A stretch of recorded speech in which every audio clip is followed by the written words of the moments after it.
And now, Burr 4, I'm Michelle Davis Younger, the first African-American woman to become mayor of the city of Manassas, and on behalf of the Manassas City Council, hereby proclaim the month of February 2025 as Black History Month in the city of Manassas. Congratulations.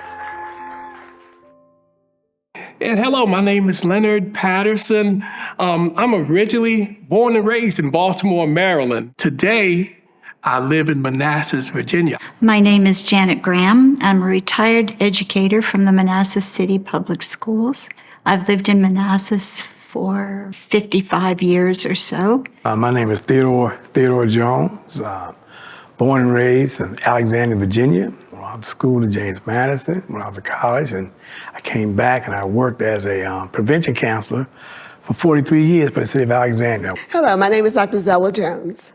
I worked in Manassas City Public Schools for 40 years and retired in 2022, and I was just recently elected to the school board in November of 2024. My name is Andrea Puckett. I grew up in Culpeper, Virginia. I've been living in Manassas since 1994. My name is Leslie B. Williams. I'm originally from the state of New York. I moved to Virginia because the military brought me here. I had an assignment at the Pentagon, and then I had another assignment at Fort Belvoir, where I retired.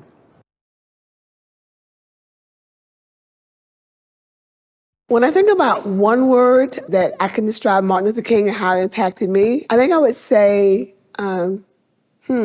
maybe like dedication. He was dedicated to the cause. He saw a problem and he sought out a solution, and he was dedicated to that. He even, in some ways, gave his life because of that. So he was dedicated to trying to help African-American people have more rights, more equality in the United States. Oh, man, I just think of a man, first of all, a man of God, the first thing that comes to my mind. The second thing, a man that had a purpose, a man that wanted to make sure, of course, for African Americans, he wanted to make sure that equal rights and human rights go there, but he spread it around with everybody. I think he had, as he said, his dream or his worldview that everybody should be treated equal. And because of the fact, I think that he worked so hard. The first thing that comes to my mind is the perseverance he had to keep on going in the face of adversity and different things that happened to him when he was stabbed with a pencil or a pen or whatever. He didn't let it stop him. He went on to become the person that he was. One of the first times is I got an opportunity when I was in high school to speak at a Martin Luther King Day program.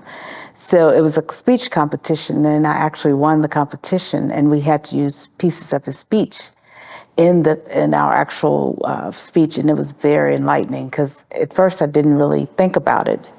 When I got up there to speak, it was like something came over me, and I was like, oh wow, I'm actually speaking what he spoke in 1963. He inspired me in many ways. I mean, coming up, I had the opportunity to live in segregation and integration. And so basically my mother and my parents and in my community in Alexandria was very involved with the civil rights movement. So I knew about Dr. King. I was hearing his speeches, seeing what he was doing because of the fact that he was out there in spite of a lot of people was against him. A lot of people didn't believe what he believed in, but yet he stayed there because he felt that the world, not only the United States, but the world should have civil rights. Everyone should have equal rights. So I admire him from that point there. I believe around that time, there was like the Montgomery bus boycotts and different things like that. And my family was very interested in what he had to say. It was on the news at night, and in our discussions, we also had, Ebony magazine and Jet magazine that we used to read, and it had everything about African Americans in it, and that's where our focus was, in learning what he had to say and what he meant to the African American community. My father, who was a civil rights attorney, told the family that there was a very important man coming to Washington, D.C. We lived just a mile away, And so he said we were going to see this man speak. It turned out to be the I Had a Dream speech. And it was an overpoweringly pivotal moment in my life. And we went to the mall, to the reflection pool. If you were facing the Lincoln Monument, I was on the right-hand side. And what I could hear was because we were too far away and the acoustics were not good. And so at 9 years old, I tugged on my father's sleeve and I said, "Daddy, what is he saying?" And my father said, "We'll listen to him on the radio when we get home." And that was my introduction to Martin Luther King Jr. We listened to it on the radio, and as he spoke, I understood that it was a very powerful speech and had a lot of implication for the future. And my father did too. And as he spoke, my father was helpful in interpreting what he was saying and telling how there were systems in place that made it so that some people could not succeed and that we really needed to change those systems. My father was a government worker, and the Hatch Act said that he could not participate in anything political, which made it interesting because people would come to our house, official-looking people, and they would ask my father questions about why he was there and was he loyal to the U.S. government, which was a little perplexing. The next time that Martin Luther King Jr. came to the Washington, D.C. area, he had another march, and we marched in that one as well. And what I remember mostly about that was the tear gas. So I have a poster here this was from the Juneteenth, actually. It was the second march on Washington. And by then, the I Had a Dream speech had become famous. So this poster was from the Juneteenth, and it invokes the speech that he had already given, I Had a Dream, One America. So I have this on my wall at home. It's in my office, and I display it proudly. You be hearing like on television. I think one of the first times probably was, it's like doing an interview, like a television when he was in Atlanta or he was in Alabama. He was going to a march. He was doing something. The way we put a microphone up and ask him about, is he going to have a march? Is he going to have a rally? Then he would speak on that. But I remember he was in one of the churches in Alabama, and he spoke, about having a march and also about organizing people to come together and teach them how to do things in a nonviolent way.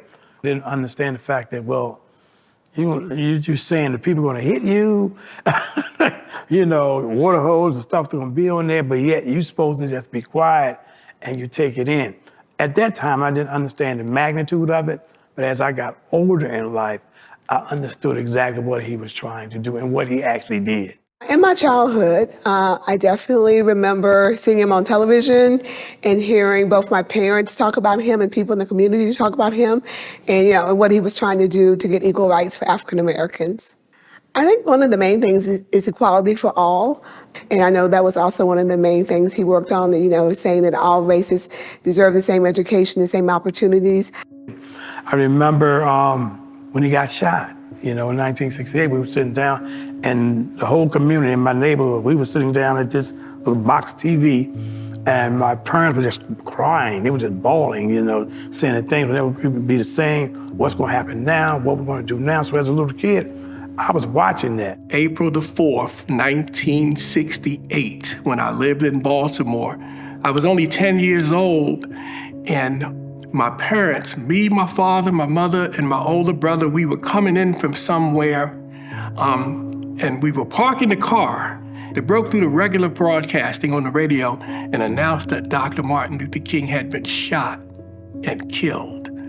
I remember my father, he used some bad language, and I remember he said, "They finally got that man." And he was so hurt. And being a 10-year-old child, I did not understand the full gravity of what was going on in the course of this nation. But pretty shortly after that, I seen smoke rise from the east side of Baltimore. as a lot of things were on fire, and that was the beginning of the riots in Baltimore. I've never seen anything like that. And in the urban city, I'll never forget, as a 10-year-old boy, I seen a full military tank come right down my street, a military tank. And when I seen that, I was like, oh, wow, it is like the United States National Guard and the United States Army is at war with Black people. And I seen the city burn, and it triggered a curiosity within me.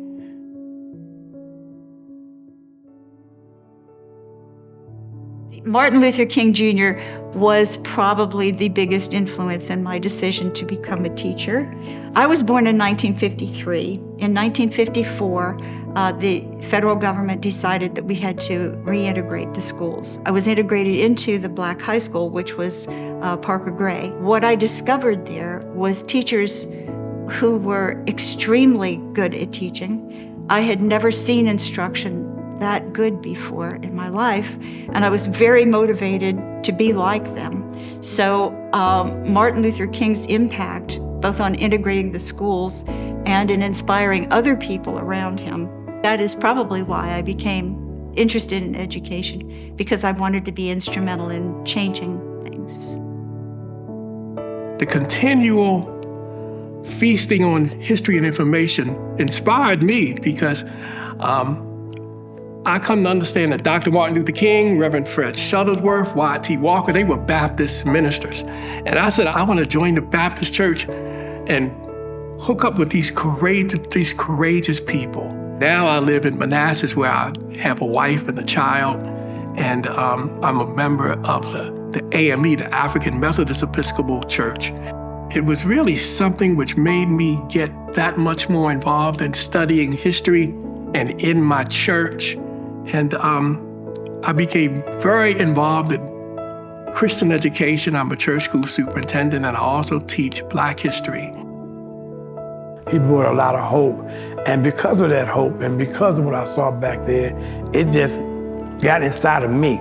So I always felt as I got older in life, I want to make sure that I do the things that I heard him speak about.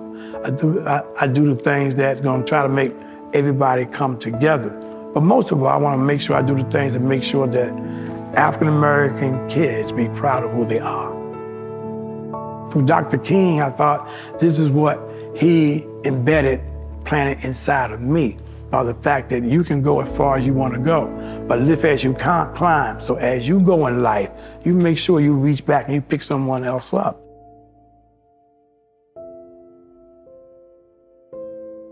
I guess I see his legacy in the freedom that as an African American I have. I can go to any store I want to, I can go to any school pretty much I want to, and each generation has now been able to do better than the next generation. When I think about what part of Dr. King's legacy is important to me, I think I would say standing up and speaking for what is right. Think about when you may be in a meeting and you're talking about an event or an activity or something that's going on, and everyone's quiet. And say you speak up and you say, well, I don't think that's right, or this is what we should do. And then when you get out of the meeting, all these people come running to you. I'm so glad you opened your mouth. I'm so glad you talked. I'm so glad you said that. A lot of people agreed with him, but a lot of people were not going to go out there and march with him.